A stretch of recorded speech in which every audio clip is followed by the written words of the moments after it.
Ben the Bullfrog by Raquel Martinez. Ben the Bullfrog was the biggest frog around.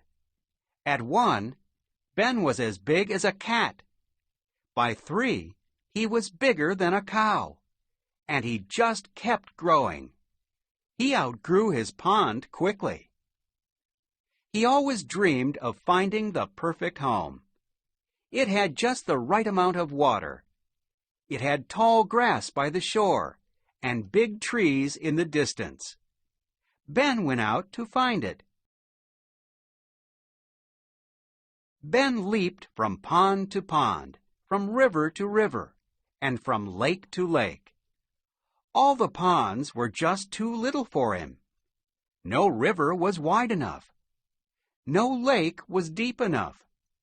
Ben didn't know where else to go.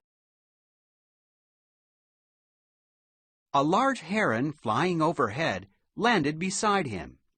"What's wrong?" the heron asked. "I'm looking for a home with grass and flowers and lots of water. But wherever I go, I'm always too big." The bird thought it over. "I heard of a place like the one you describe." "Really?" Ben asked with excitement.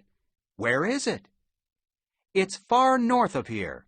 You pass over the dry lands, through some forests, and through the prairie. You are going to the Great Lakes. From what I hear, you can't miss them." "Great! I'll go now."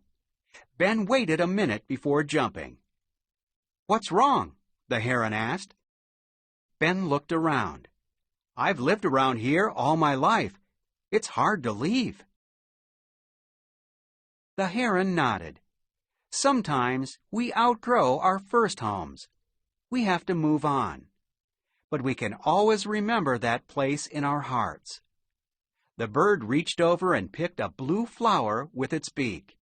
"Here, take this. It will remind you of what you left and what you are looking for." Ben smiled, took the flower, and hopped away. Ben soon reached the dry land. The sand there was hot and hard to jump off. Ben began to leap across. Over time, his skin got dry and he became very thirsty. The dry land would be a very hard place to live, he thought. Ben saw 2 lizards looking up at the sky. He stopped. "What are you looking at?" he asked. "See those clouds up there?" one lizard said, pointing. "They fly over sometimes, but they never rain." The second lizard nodded. "They say if you could tickle the clouds, then all the rain would fall out."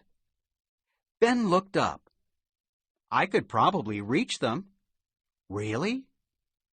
Ben began to jump up and down. He jumped higher and higher. Soon he was high in the sky. He reached out and tickled a fluffy cloud. A couple of raindrops fell. The cloud laughed hard, and it began to rain. Then the cloud laughed harder, and there was a downpour. The lizards were rolling and playing on the ground. "Thank you so much," they said. "Why don't you stay here and live with us?"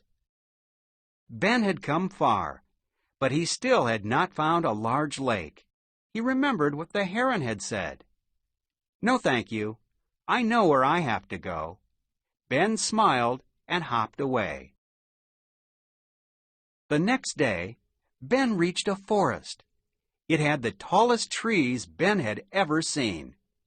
He met a family of worried squirrels. "What's wrong?" Ben asked. "The trees are keeping all their nuts this year," the mama squirrel said. "They aren't letting any of them drop." The papa squirrel nodded. "We need those nuts for the winter." Ben had an idea. "I might be able to help," he said. Ben began to jump up and down. Each time he landed, the earth shook. It shook harder and harder until, finally, all the trees in the whole forest dropped their nuts. The squirrels ran around with excitement. "Thank you so much, Mr. Bullfrog," said the Papa Squirrel. "Why don't you stay here with us?" Ben thought about needing a bigger pond.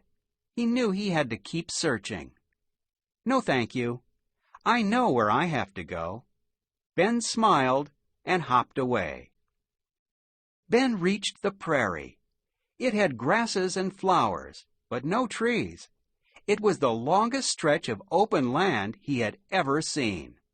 Finally, Ben jumped over a sandy hill and saw a huge lake. It was the biggest lake he had ever seen. "This must be one of the Great Lakes," he laughed. Ben the Bullfrog took one great big leap down the hill. He planted his flower in the sandy hill. That way, he would always remember his home pond. Then he jumped into the water. The lake wasn't too small, too shallow, or too narrow. It was perfect. He was home.